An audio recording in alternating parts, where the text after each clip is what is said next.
I guess we can just jump right back into it. We're talking about those animalities. What took so long and what took so long? Great question. So today we revealed Animalities. Could not be more excited to finally get out and show you guys what we've been working on in utmost secrecy. We tried so hard not to get this leaked, and so it's super cool today to show that off. The team back at NetherRealm has been working incredibly hard for months and months and months and months on this feature, and we have a lot more to show you. It was just a little snippet today. Do you have a favorite animality that you have in there now? Oh, I've got lots of favorites. Guessing you can't talk about it, or? I can talk about what we showed today, the rain one. I just feel like it just fits his character so well, right? Water powers. We had a pufferfish on our list of animals we wanted to work in, and figuring out what is a pufferfish going to do to you to kill you, right? Yeah. Well, he's going to burrow into you and puff up and blow your top off. So. How long does coming up with a pufferfish burrowing into you? How long from hey, we have this animal we want to kill somebody to final product of the actual animation? Yeah, from the idea once Ed approves it to when we have it in the engine with final visuals and sound.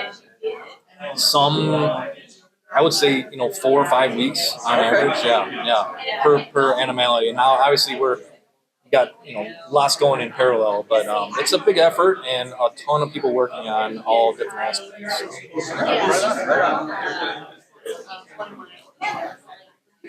Hey, Nadia, so Mortal Kombat expanded story focused on the Menace Havoc into unleash chaos on the NetherRealm and the end of the original game story.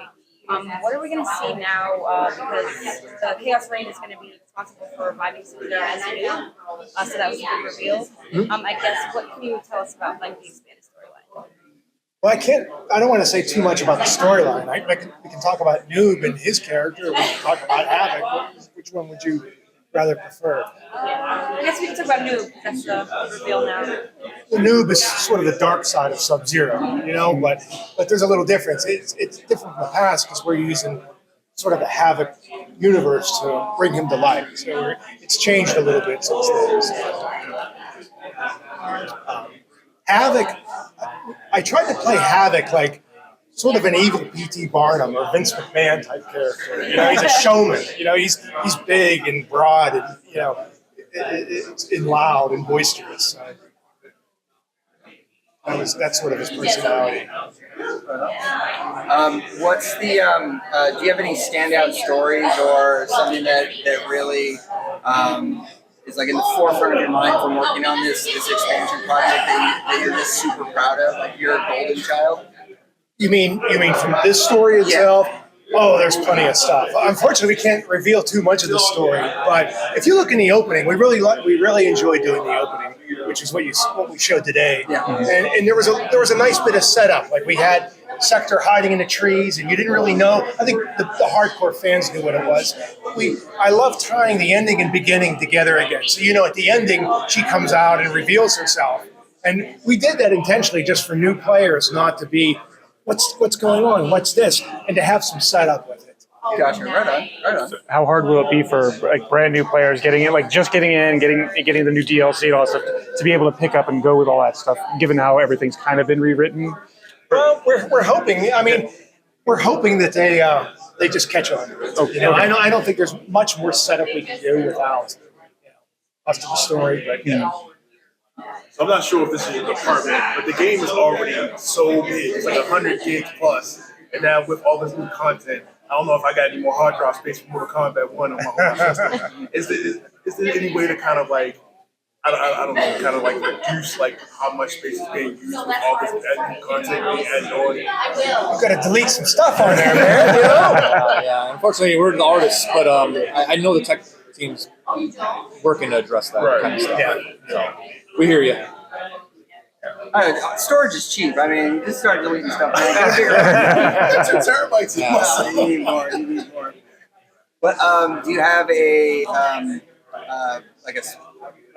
of piggybacking off that question, a standout character design that you're just the most in love with from the in-game cinema standpoint, I could not be more excited with, honestly, like the way Cyrex sectors and noobs like intro stuff and some of the fatalities are coming together.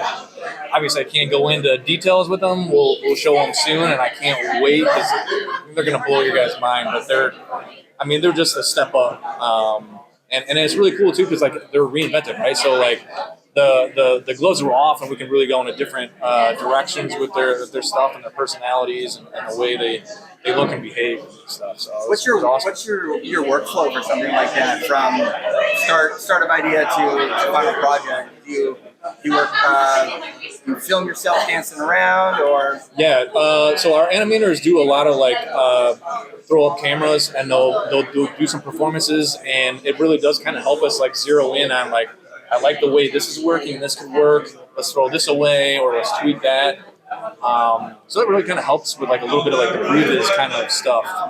For in-game, we don't do a ton of previs just because it's kind of like we're moving a million miles an hour, kind of going right in a mocap. But we do a lot of cool like guys jumping on cameras and goofing around and finding what works sometimes. will that footage ever be a bonus feature? Yeah, maybe. Yeah, maybe. I mean, if the fans are like, we want to see it, maybe. Yeah. For story, I think it's Sub-Zero. Yeah, there's an old boxing adage: if you get two fighters together, the smarter one wins. So we really tried to have a sense of intelligence for Sub, to make him even more dangerous. Havoc was a lot of fun too. I mean, he's just something we haven't done before, something that fans haven't experienced. Yeah, having an MK character being able to dismember themselves, usually it's just one direction, but that's always fun. Can I ask how the Animalities is going to be performed? The brutalities you have to be like in a certain stance, like whatever, like the fatalities you have to input commands. Like what is the button command going to be for? Can I say how we're able to perform Animalities? I know the answer, but I don't know if we're trying to keep it a secret. Like the sequence of buttons that you have. Right, you know how like fatalities you just push like up, down, AB, right? All right. Okay. Soon. The meat was important. Yeah, it must be big then. So is it going to be all? You're not going to be disappointed. Oh yeah. So will it be all the characters like DLC, everything will have an animality, or is it going to just be like the core MK characters? Or can you not say? Is it going to be all of the characters like DLC, all that stuff have the animalities, or just the core Mortal Kombat characters? Yeah, every single character will have their very own unique animal and animality sequence, including guest characters. So, and those were really wild to work on too. Because that makes me curious on the T1000. Like, what animality is he going to? Yep. It's gonna be great. I'm really excited. A creative standpoint, to touch upon that, how do you kind of decide like what animal like characteristics like to bring to a character in like an art sense? Yeah. Some animals just feel like they're just an immediate fit for some characters. So when we kind of like associate one animal with a character and we lock that in, our art team really tries to bring some of the color palettes from the main character into that animal, maybe some of the costume designs into the animal. So when they transform, it's not disassociated, right? Like the animal does have a little bit of like what the main character was. And then sometimes what they do feels like something that just feels natural, part of their moveset. So is this a trend that you picked up on or something you What's that? the animality? So Animalities we had back in MK3 and then MK Trilogy. So that was, I think we were doing the math like 29 years ago. And it was time to bring it back. I think we brought back everything now. We've got Babalities and MK9, Brutalities and MKX, Friendships and MK11, and then now Animalities. So they're back and cooler than ever. Is there going to be a new category that y'all are kicking around? Sure, why not? Yeah.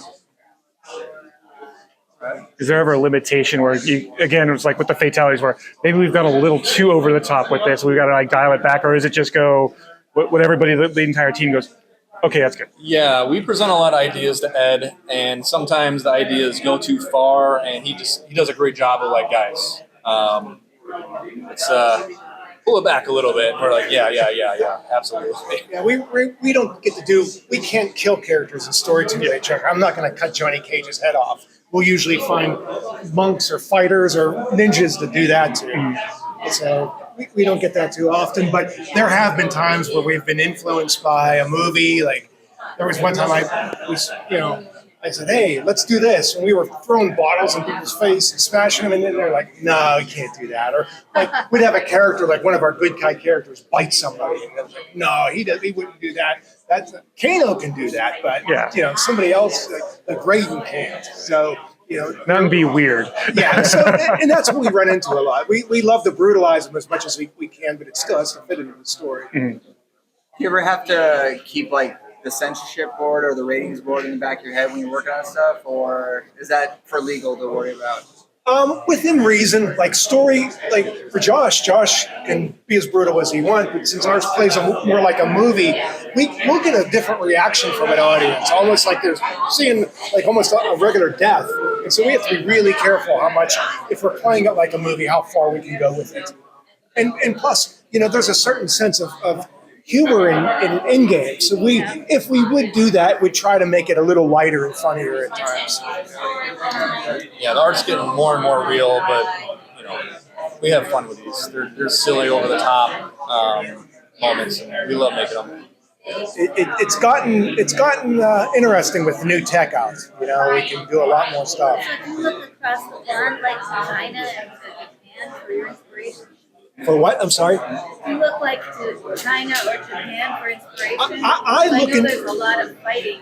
I look at inspirations a lot from horror movies and from action movies, a lot of martial arts movies, absolutely. And we have our core inspirations. And, I think originally the inspiration for MK was Big Trouble in Little China and Enter the Dragon, But as time's moved, movies like The Raid and Raid 2 and, have come out and been, they're pretty brutal, but they've been, a lot of the Indonesian movies I've used for examples of kung fu, but absolutely, without copying them, we want to try to be unique, but we're not going to do exactly what they do, because every time we bring we'll bring a different martial artist in, and they have a different style.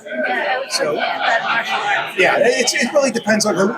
We'll pick certain artists to come in and do the fighting for us based on what we're doing in the characters.